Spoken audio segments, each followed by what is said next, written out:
So now let's look at market awareness, traffic temperature, and stories. And you might think, well, what are these three things got to do with each other? And hopefully that'll be clear in a moment.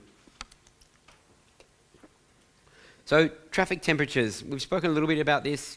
You've got hot traffic, so people that are searching directly for your product, they're searching directly for your brand, directly for your service, directly for you.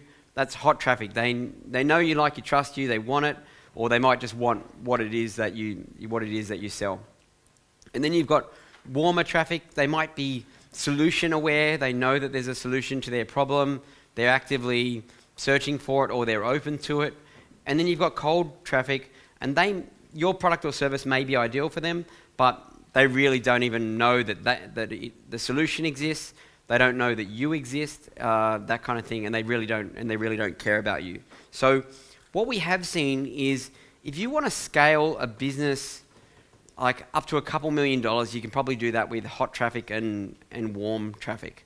Okay, but after a while, you get to the point where search traffic taps out, and obviously if you go into a bigger market like US and that, it taps out much later, but you can get to the point where you've exhausted all those searches. So then you've got to start going on to display, which is just basically banners as people are navigating around the web, or Facebook ads, that kind of stuff. But that's cold traffic. So if you want to go much beyond like the 10 million type range, you really got to figure out how to convert cold traffic. And there can be exceptions to this, like in e-commerce, there's a thing called Google Shopping, which I'll show you later, where someone's just searching for something and they'll go on, they'll see your thing, they've never even heard of you before, and they buy, whatever. But as a general rule, if you want to convert the masses, you need to figure out how to dial in cold traffic, how to make that work.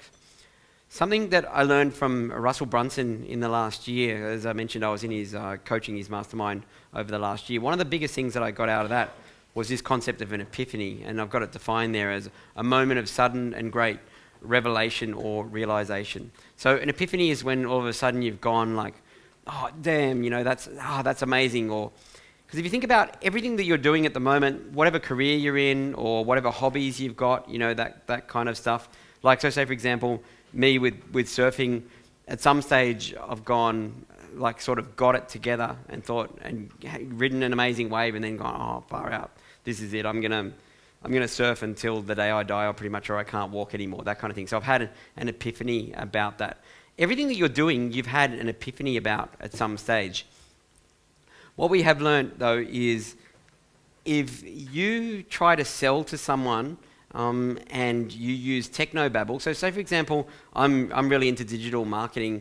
Once you get into whatever field it is, you start to learn all the jargon, like click-through rates and remarketing and all these kind of terms. If you start to use all that when you're going out to a cold prospect and they don't understand that language yet, it basically doesn't work. So what we found through Russell's teachings in this case was, if you want to go out to the cold masses, you can't be using that techno jargon, and you can't be forcing things down other people's throats. So I think we've all had that case where it's like a salesman, or whether it's a network marketing or religion or whatever, and someone's saying, yeah, you've got to do this, you've got to do that, and your natural reaction is to sort of pull away. But whereas if they can engineer it so that you get the epiphany for yourself and go, you know what, this is the best thing since sliced bread, I really want that, or I really need to do that, that's a completely different thing, because then all of a sudden, you as the prospect, you're wanting it, you're desiring it, you're seeking it out, rather than having it forced on you. Does that make sense? So they're massive difference. So if you want to get your thing, your product, your service, whatever it is, working out into the masses, you really need to engineer epiphanies in your marketplace. So there's this concept, called an epiphany bridge, where basically what you want to do is think about your epiphany that you got when you first started doing this thing, and then, but it's not just the technical aspects of it or the benefits of it or whatever. It's really like, how did you feel, and then what struggles did you come up against? What walls did you hit, and then what did you do next, and then what was your aha moment? And basically, if you can make other people feel that, and you can explain it down into a very simple very, very simple subject way of doing it, like an explainer video, then you can engineer epiphanies in another person. So I'm going to show you this example. I might not show you the whole video because it's like 4 minutes, but this is an example Russell he did for a company called Prove It, and basically what they were doing was just taking this complex subject called ketones, Keto OS, it was the product, and trying to explain that to the masses.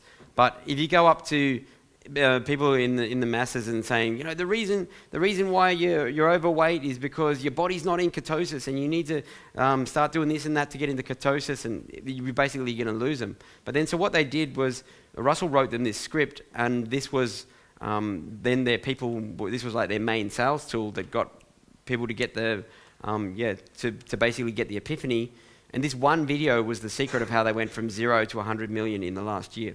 So what they did was they took a complex subject and then related it back to very, very simple subjects that people already know about. So I'll try this for you. We'll watch a minute or two of it, and hopefully you'll get the idea of how it works.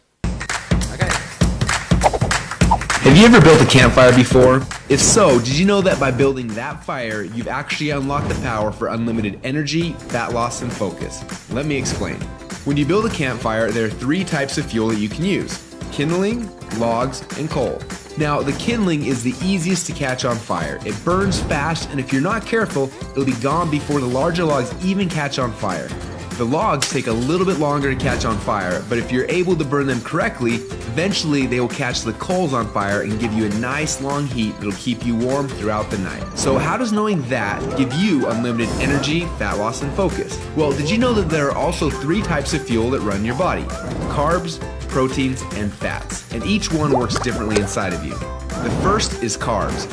Yes, we love them, and yes, we crave them, and as soon as we start to eat them, we get an instant burst of energy, but unfortunately, it doesn't last long, and we're left with a crash and a constant craving for more. Now next, we shift to the proteins, the building blocks for our muscles, but also they can actually be the barrier that keeps us from losing fat. And then there is the last and the best source of fuel. We call this source fat. And like the coal, if you can catch it on fire, it'll give you the longest and the best source of energy. But for most people, it's almost impossible to get to a state where they can actually burn fat. Now this is a state we call ketosis. So why is it so hard? Well, it starts with the kindling, or the carbs. We eat some, but they quickly burn off, causing our energy to drop and giving us cravings for more. We can keep throwing these sticks on the fire, but they will burn fast and never give us the consistent warmth or energy that we need.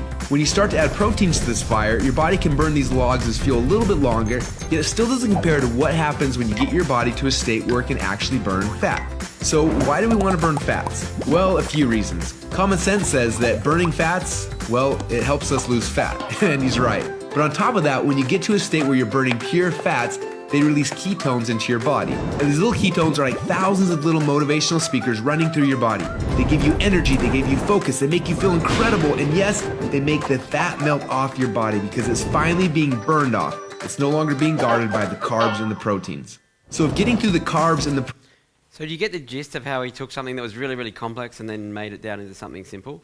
And it actually sounds quite appealing, doesn't it, as far as a product goes? And because they did such a good job on that was why they went from 0 to 100 million in that product in 1 year, which is quite impressive numbers for any business, really.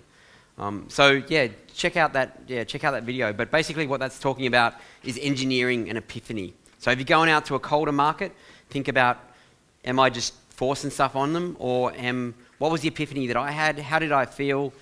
How can I now explain that really, really simply, and how can I engineer an epiphany in others? And that's what really, really works amazing as you go out into colder advertising.